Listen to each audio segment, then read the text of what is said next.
नमस्कार, स्वागत है आपका अपने YouTube चैनल दुनिया इकोनॉमिक्स की में। आज हम लोग मैथमेटिकल इकोनॉमिक्स सीरीज़ का छठा वीडियो आपके सामने पेश करने जा रहे हैं। इस वीडियो में डिमांड एनालिसिस का एक छोटा सा कॉन्सेप्ट, लेकिन काफ़ी इंपॉर्टेंट कॉन्सेप्ट रह गया था, उसकी चर्चा करेंगे। उसके बाद हम लोग सप्लाई एनालिसिस देखेंगे। आइए शुरू करते हैं। ये देखिए, बोर्ड पर एक डिमांड कर्व हम लोगों ने ट्रेस करके पहले से रखा है। एक्स एक्सिस पर क्वांटिटी डिमांडेड और वाई एक्सिस पर प्राइस। अब जो भी हम लोगों ने लीनियर डिमांड कर्व अभी तक देखा है वो कुछ इस तरह की स्ट्रेट लाइन होती थी। वही स्ट्रेट लाइन यहाँ भी है। अब ये जो पॉइंट हमारा है, ये पॉइंट है 10 0, मान लिया 10 0 है, और ये पॉइंट 0 20 है। इसका इस पॉइंट का मतलब क्या हुआ? इस पॉइंट का मतलब हुआ कि यहाँ पर कमोडिटी का प्राइस जो है वो, यहाँ पर कमोडिटी का प्राइस 0 है, लेकिन क्वांटिटी का डिमांड 10 है। अब सोचिए, अगर कोई चीज़ फ्री में अवेलेबल है तो क्या उसका डिमांड लिमिटेड होगा या अनलिमिटेड होगा? जैसे उदाहरण के लिए डेटा, अगर कोई कंपनी फ्री डेटा प्रोवाइड करती है तो उसका जो डिमांड होगा, जो कंज्यूमर्स जो डिमांड करेंगे, वो लिमिटेड डिमांड करेंगे या अनलिमिटेड डिमांड करेंगे? अनलिमिटेड डिमांड करेंगे। तो यहाँ पर आके जो हमारी मैथमेटिक्स है वो कहीं कहीं रियल वर्ल्ड मॉडलिंग में चूकती है। हालांकि मैथमेटिक्स का जो इम्पोर्टेंस है वो काफ़ी ज़्यादा है, वो हमें रियल वर्ल्ड के काफ़ी नज़दीक लेके जाती है, लेकिन रियल वर्ल्ड का एग्जैक्ट मॉडलिंग नहीं हो पाता है। तो उस रियल वर्ल्ड के एग्जैक्ट मॉडलिंग के लिए हम लोग करते क्या हैं? आप देखिए, यहाँ पे कुछ डॉटेड लाइंस जो ब्लू कलर के मार्कर से बनाई गई हैं। तो एक्चुअल कर्व जो होता है हमारा, वो एक्चुअल कर्व कुछ इस तरह से होता है। ये जो लाइन है बीच की, ये ख़त्म हो जाती है, और यहाँ से कर्व जो है ये इसके नज़दीक आना जो है हमारा एक्स एक्सिस के आना चालू हो जाता है। एक्स एक्सिस को कभी छुएगा नहीं, it will never touch the axes. उसके काफ़ी नज़दीक आ जाएगा, एकदम मतलब मिनिमम पॉसिबल डिस्टेंस रहता है उन दोनों के बीच में, और ये इनफाइनाइट तक जाता है। इससे क्या मतलब निकलता है? इससे मतलब ये निकलता है कि अगर प्रोडक्ट का प्राइस 0 हो गया या प्रोडक्ट फ्री में अवेलेबल है तो उसका डिमांड को हम मेजर नहीं कर सकते हैं। उसी तरह से यहाँ पर आइए। अब देखिए, कोई भी चीज़ कितनी ही महंगी क्यों ना हो, लेकिन ऐसा नहीं हो सकता है कि उसका डिमांड नहीं होगा। कोई भी चीज़ कितनी ही महंगी क्यों ना हो, लेकिन ऐसा नहीं है कि उस हायर प्राइसेस पर उसका डिमांड 0 हो जाएगा। एक न एक आइटम तो ज़रूर बिकेगा रियल वर्ल्ड में, और ऐसा प्रैक्टिकल लाइफ में देखा भी गया। इसीलिए यहाँ पर ये कर्व जो है, यहाँ पे जैसे हमारा सॉरी यहाँ पे ये 20 0 होगा ना? नहीं, 0 20 सही तो था, ये 0 20 सही था। यहाँ पे हमारा एक ना एक प्रोडक्ट ज़रूर बिकेगा। ऐसा नहीं है कि यहाँ पे हमारा 0 हो जाएगा। वो 0 के काफ़ी नज़दीक रहेगा, लेकिन 0 नहीं होगा। इसीलिए यहाँ पर भी देखिए, कर्व जो है आगे जाकर इसके काफ़ी पैरेलल टाइप से जा रहा है ऊपर, और ये इनफाइनाइट तक जाएगा। तो यहाँ पर जो मैथमेटिक्स का लिमिटेशन जो है वो हम देखते हैं कि मैथमेटिक्स का लिमिटेशन कहाँ पर है? रियल वर्ल्ड मॉडलिंग में।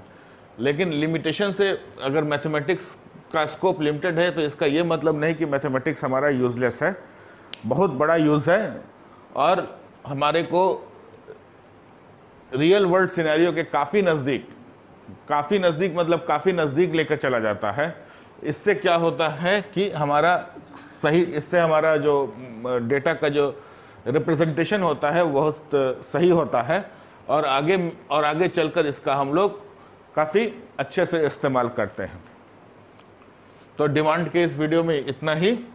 और एक चीज़ का आप लोग ध्यान रखिएगा कि जितने भी न्यूमेरिकल प्रॉब्लम्स आप लोगों को पिछले वीडियोस में, जिनका लिंक आपको डिस्क्रिप्शन बॉक्स में दिया गया है, उन क्वेश्चंस को ज़रूर करें, क्योंकि मैथमेटिक्स में अल्टीमेटली हम लोगों को न्यूमेरिकल्स ही करना है।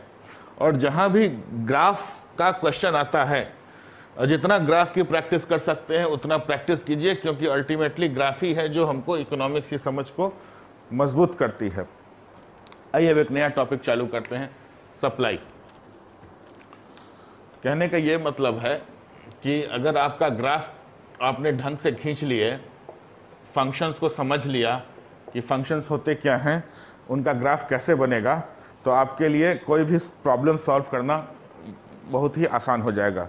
जैसे कहते हैं ना, चुटकी का खेल हो जाएगा। आइए हम लोग सप्लाई देखते हैं, सप्लाई क्या होता है। यहाँ भी हमारा एजम्पशंस कुछ रहेगा। एजम्पशंस यहाँ भी हमारा है। पहला एजम्पशन क्या है कि सप्लाई कर्व लीनियर होगा।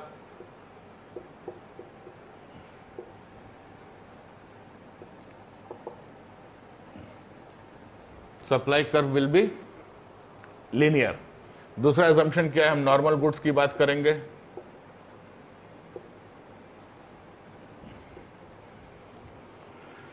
ठीक है, आइए देखते हैं। देखिए सप्लाई कर्व भी कुछ ऐसा ही दिखता है।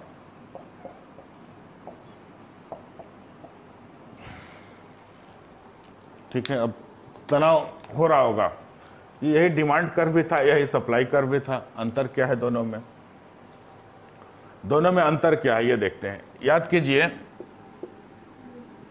Demand curve P is equals to A Q plus B में जो हमारा स्लोप था वो A इज लेस देन 0 होता था, लेकिन यहां पर A इज ग्रेटर देन 0 होगा। स्लोप हमारा 0 से बड़ा होगा और पॉजिटिव होगा। क्यों? अब सवाल उठता है ना कि आखिर क्यों। और ये फंक्शन जो यहाँ डिक्रीजिंग फंक्शन था, एक वैल्यू बढ़ता था, दूसरी वैल्यू गिरती थी, स्लोप नेगेटिव होता था, फंक्शन डिक्रीजिंग होता था। यहाँ पे वैसा नहीं है, दोनों ही वैल्यूज बढ़ेंगी, इसलिए हमारा स्लोप भी पॉजिटिव होगा। अब सवाल उठता है क्यों। इकोनॉमिक थ्योरी कहती है कि जैसे जैसे चीज़ों की कीमत बढ़ती है वैसे वैसे उनका सप्लाई भी बढ़ता है। क्यों होता है ऐसा?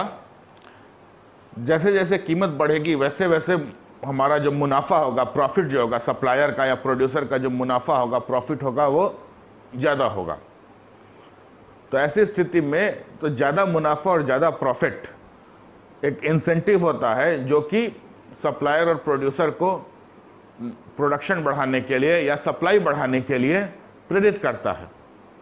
ठीक है, इसलिए सप्लाई फंक्शन का जो कर्व होता है वो ऐसा होकर, वो कुछ इस तरह से होता है। डिमांड फंक्शन हम लोगों ने देखा था किस तरह का होता है। डिमांड फंक्शन डाउनवर्ड होता है, सप्लाई फंक्शन अपवर्ड होता है। हाँ, एक चीज़ और ध्यान रखिएगा, जब भी एग्जामिनेशन में क्वेश्चन आएगा, अच्छा हाँ एक चीज़ और, यहाँ भी क्वांटिटी जो होती है वो एक्स एक्सिस पर होती है और प्राइस जो होता है वाई एक्सिस पर होता है, लेकिन दोनों क्वांटिटीज में डिफरेंस है। इस क्यू में भी डिफरेंस है और इस क्यू में भी डिफरेंस है। क्या डिफरेंस है ये देखते हैं। इस क्यू का मतलब होता है क्वांटिटी की कितनी डिमांड की गई है, क्वांटिटी की कितनी डिमांड की गई है, जबकि इस क्यू का मतलब होता है क्वांटिटी की कितनी सप्लाई की गई है। ऐसा पूर्ण रूप से संभव है कि quantity demanded is not equals to quantity supplied. होता है ऐसा भी होता है कि quantity demanded is greater than quantity supplied और quantity demanded is less than quantity supplied. ठीक है, और एक चौथी स्थिति भी आती है जब quantity demanded is equal to quantity supplied. हम लोग, और अच्छी बात यह है कि हमारे कोर्स में सिर्फ इतना ही है। ये तीन कॉम्प्लेक्स चीज़ें खाली जानकारी के लिए है, लेकिन जो हमारे एग्जामिनेशन में जो क्वेश्चन आएंगे वो यहीं से आएंगे क्वेश्चन। लेकिन concept for the clarity of concept ये भी जानना हमारे लिए बहुत ज़रूरी है। ठीक है, तो जब भी हमारा सप्लाई फंक्शन और डिमांड फंक्शन जब होता है तो दोनों में हम ये मान के चलते हैं कि क्वांटिटी बराबर है, क्योंकि हमको अल्टीमेटली ये जो पॉइंट जो बन रहा है, ये पॉइंट जो बन रहा है, इसी पॉइंट की स्टडी करनी है। इस पॉइंट को हम लोग इक्विलिब्रियम कहते हैं। ठीक है, आगे चला जाए।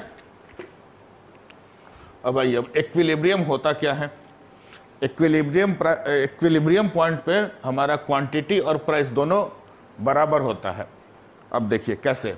हम लोगों ने लीनियर इक्वेशन में पढ़ा था कि दो इक्वेशंस हैं, उनका सोल्यूशन क्या होगा, जो दोनों में कॉमन पॉइंट्स होंगे, दोनों इक्वेशंस में जो पॉइंट्स कॉमन होंगे वही उनका सोल्यूशन होगा। तो यहाँ पर ये वाला अब दोनों को सॉल्व कर दिया जाए तो जो पॉइंट निकलेगा वही कॉमन पॉइंट होगा। सॉल्व करने का दो तरीका, या तो एलिमिनेशन मेथड से सॉल्व किया जाए या फिर ग्राफिकल मेथड से सॉल्व किया जाए, रिजल्ट एक ही आने का है। तो समझने के लिए ग्राफिकल मेथड पर यहाँ पर पॉइंट आएगा, और जब हम लोग क्वेश्चन को करेंगे कॉपी पर तब उसको साइमल्टेनियस इक्वेशन सॉल्व करके आंसर निकाल सकते हैं। बहुत आसान है। आइए अब इसके बाद हम लोग एक क्वेश्चन भी देखेंगे, उसमें चीज़ों को और विस्तार से समझेंगे। अभी एक बहुत इंपॉर्टेंट पॉइंट, एक इंपॉर्टेंट वर्ड निकल के सामने आया, इक्विलिब्रियम।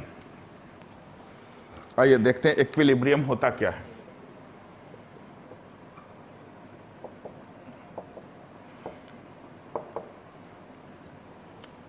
देखिए इक्विलिब्रियम जो है, थोड़ा सा हम लोग यहाँ पे इकोनॉमिक्स और मैथमेटिक्स छोड़ के थोड़ा सा हम लोग अभी थोड़ी सी इंग्लिश लैंग्वेज देखेंगे, वोकैबुलरी देखेंगे। आइए देखते हैं। ये दो शब्दों से मिलकर बना है, इक्वल प्लस लिब्रा। लिब्रा से वाकिफ हैं आप लोग? लिब्रा शब्द से जो राशिफल होता है, राशिफल, राशिफल में एक राशि होती है तुला राशि।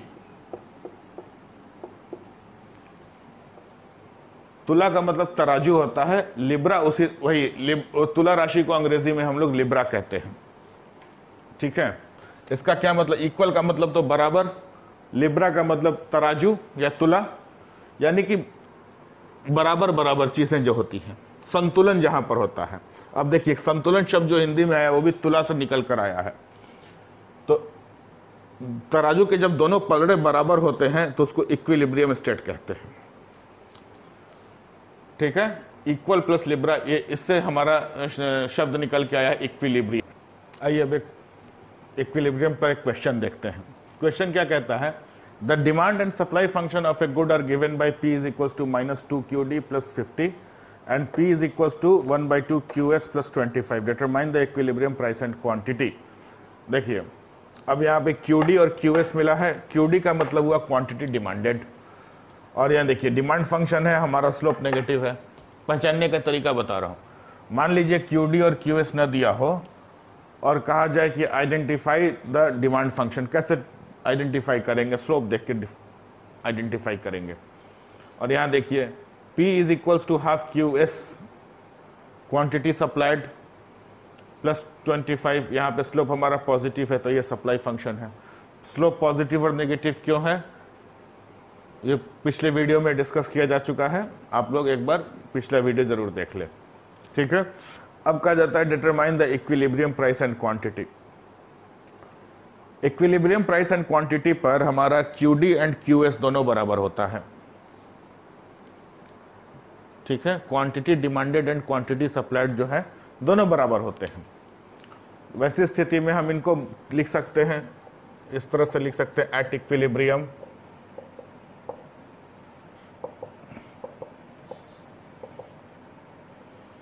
QD is equals to QS, therefore the equation becomes -2Q plus 50। इसको Q लिख लीजिए। ठीक है, P is equals to 1/2Q plus 25। ठीक है, अब इन दोनों इक्वेशंस को इक्वेट किया जाए। -2Q plus 50 is equals to 1/2Q plus 25। ये इधर जाएगा, कितना होगा? -2 5/2 हो जाएगा। Q इज इक्वल्स टू, इधर जाएगा तो कितना होगा? -25 हो जाएगा। ठीक है, माइनस माइनस कैंसिल आउट, ये हो गया 5, तो Q इज इक्वल्स टू 10। अब Q इज इक्वल्स टू 10 किसी भी एक इक्वेशन में रख दीजिए, P निकल जाएगा। सिंपल। अब चलिए रख के देखते हैं कितना बार, अब इसी में रखते हैं। P is equals to 2 - 2 into 10 plus 50। 10 2 ज़ा 20 plus 50 -20 plus 50 is equals to 30। हमारा Q is equals to 10, P is equals to 30, answer. तो यहाँ तक कॉन्सेप्ट क्लियर है। इसी कॉन्सेप्ट को हम लोग और आगे बढ़ाएंगे, प्रॉब्लम्स को थोड़ा सा और कॉम्प्लेक्स बनाएंगे, और इसी कॉन्सेप्ट को आगे बढ़ाते हुए हम लोग 2-3 न्यूमेरिकल्स और करेंगे। एक दो छोटे कॉन्सेप्ट्स और समझेंगे, उसके बाद हमारा सप्लाई ख़त्म होगा। आज के वीडियो में बस इतना ही। एक प्रैक्टिस क्वेश्चन हम लोगों ने डिस्क्रिप्शन बॉक्स में उसका लिंक डाल दिया है। हमने हमारी ईमेल आईडी भी डिस्क्रिप्शन बॉक्स में पड़ी हुई है। आपको ये वीडियो कैसा लगा हमें ज़रूर बताइएगा। यदि किसी प्रकार का आप सुझाव देना चाहते हैं वीडियो के इम्प्रूवमेंट के लिए, कंटेंट के इम्प्रूवमेंट के लिए, वो भी आप हमें बताइए। आपके सुझावों का स्वागत है। Thank you.